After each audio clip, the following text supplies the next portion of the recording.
anunciado este número, más o menos que iba a ser alto, pero queremos hacer un análisis, por eso le hemos pedido dialogar con Alejandro Pegoraro, quien es el responsable de la consultora Politicón Chaco, quien hace unos análisis espectaculares de todo el norte argentino. Alejandro, Eduardo Germán te saluda, ¿cómo te va? Buenas tardes.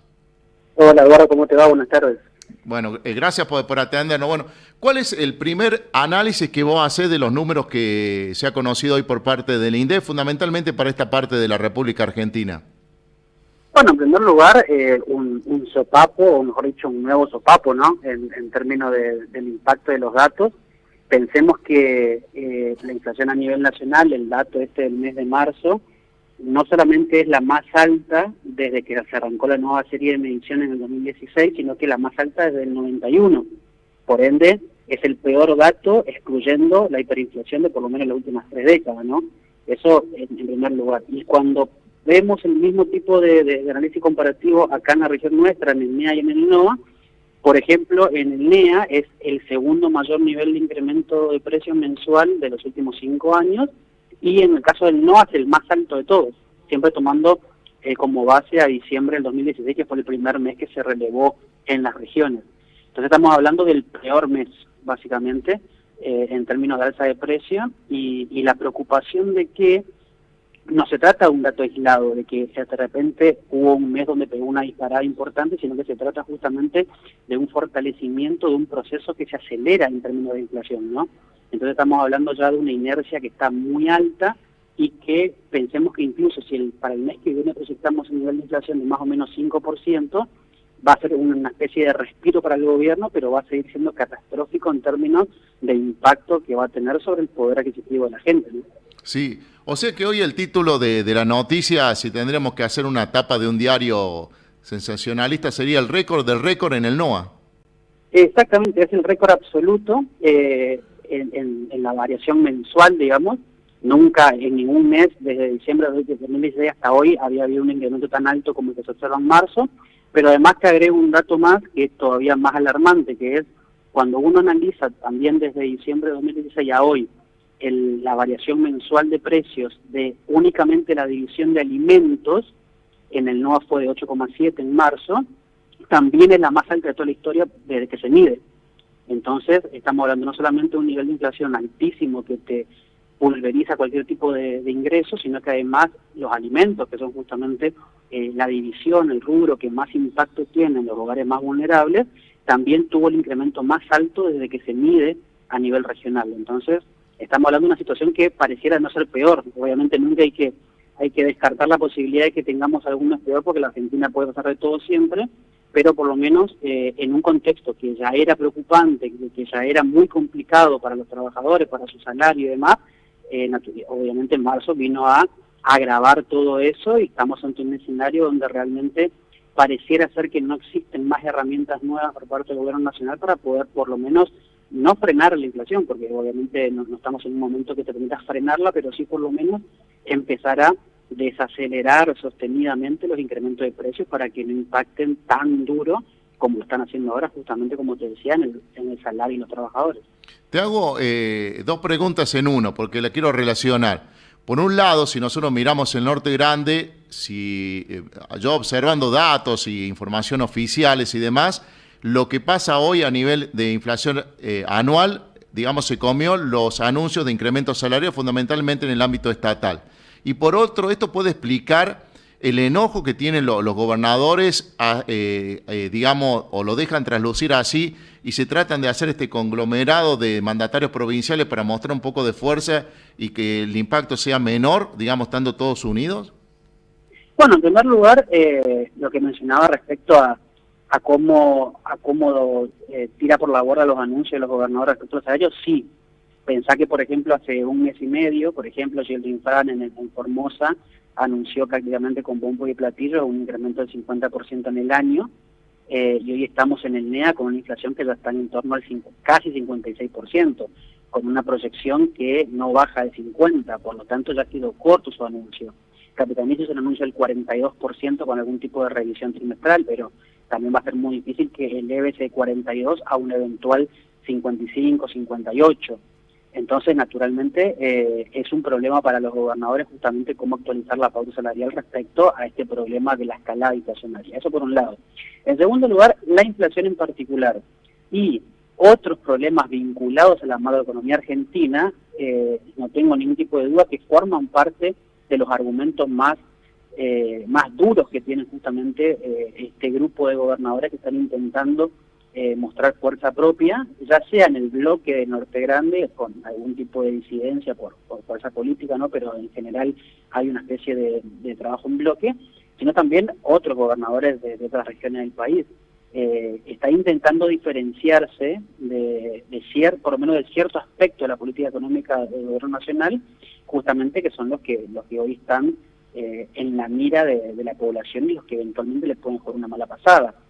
Obviamente que las provincias no tienen herramientas para determinar la macroeconomía argentina, es algo que tiene el gobierno nacional, entonces también por eso incluso discursivamente muestran algún tipo de diferencia y seguramente si el conflicto inflacionario se agrava con el correr de los meses van a mostrar todavía más diferencias.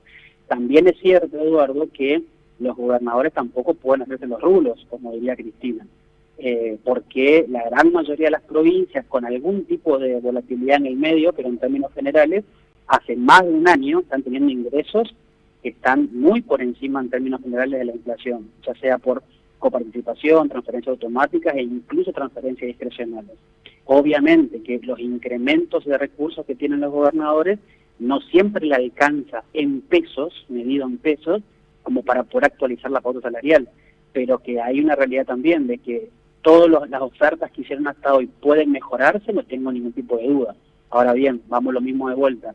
Si la inflación no muestra algún tipo de alivio, entonces los gobernadores van a tener cada vez menos recursos para eventualmente poder destinarlos a, en el caso salarial, por ejemplo, que puedan superar esta línea inflacionaria.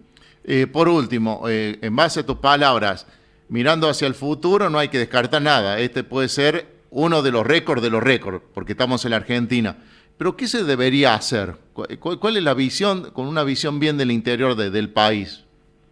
Bueno, en primer lugar, hay dos cuestiones que me parecen muy importantes. Una tiene que ver con cómo se centra la mirada de la lucha contra la inflación. Vos pensás, Eduardo, que hace cuánto, más o menos 2 semanas, 3 semanas, cuando Alberto anuncia esta guerra contra la inflación, a partir de ahí a hoy todos los anuncios, que en verdad son pseudo anuncios, o todas las declaraciones, estuvieron enfocadas netamente a la cuestión de alimentos. Es más, explican la inflación desde algunas partes del gobierno como un fenómeno dado porque hay empresas alimenticias que determinan el precio como quieran. Ahora, la inflación es un fenómeno mucho más amplio que los alimentos. Entonces, si la guerra va a ser contra los alimentos, en verdad estamos combatiendo un soldadito dentro de la guerra y estamos dejando libre a un montón de columnas del enemigo, por llamarlo de alguna manera, que nos atacan por todos lados. Pensá que, por ejemplo, prenda de vestir y calzado, que es un rubro fundamental para la vida de los ciudadanos, de los habitantes, están mostrando también incrementos que son muy fuertes. Y también ahí hay que atacar con políticas claras. Eso por un lado. Por otro lado, ¿qué se debería hacer, por lo menos desde el interior? En primer lugar, lo que tiene que ver con políticas destinadas a congelar precios o a determinar precios máximos, por ejemplo, alimentos. Podría ser una solución, pero muy de corto plazo, no es la solución definitiva, pero eso nunca llega al interior, porque la firma de las adhesiones de este tipo de programas con las grandes cadenas de supermercados, la gran mayoría están concentradas en el Gran Buenos Aires y son muy pocas las que llegan al interior. Eso por un lado. Después tenemos un montón de otras cuestiones vinculadas a la logística, al transporte, al costo de todo esto, combustibles, por ejemplo, entre ellos. Tenemos situaciones de tipo de cambio fronterizo, que sobre todo en el norte, con Formosa, con Jujuy mismo, con Misiones, con Corrientes, desfavorecen al intercambio comercial. Y tenemos una situación incluso de falta de industrialización, de modo tal que nosotros en nuestra región tengamos un producto manufacturado que surja de nuestra materia prima y por ende se achique la brecha logística en el medio y nos permita adquirir productos a un menor precio. Pensar que el Chaco, por ejemplo, es un polo algodonero.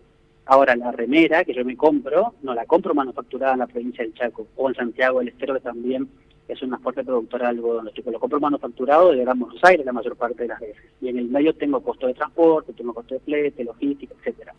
Entonces, hay que empezar a industrializar de mayor medida, el interior del país, aprovechando la materia prima que tiene cada una de las provincias. Hay que ajustar aspectos de la macro vinculados con el tipo de cambio, como para que también el interior sufra menos algunas competencias desleales, y hay que empezar a federalizar en mayor medida todos los programas específicos que existan de intento de combate contra la inflación, más allá de que creamos que son más o menos eficientes, pero aún siendo ineficientes o eficientes tampoco son federales, entonces por lo tanto acá ni siquiera podemos empezar a evaluarlos porque directamente no llegan. Y bueno, me parece que ese es un punto de partida como para empezar a pensar en un combate contra la inflación en serio y con una mirada federal, pero por supuesto, hasta tanto no se arregle la macroeconomía argentina en general, hasta tanto el gobierno tenga un rumbo definido en cuanto a las medidas concretas a tomar en términos de financiamiento, en términos de tasa de interés, en términos de deuda, etcétera.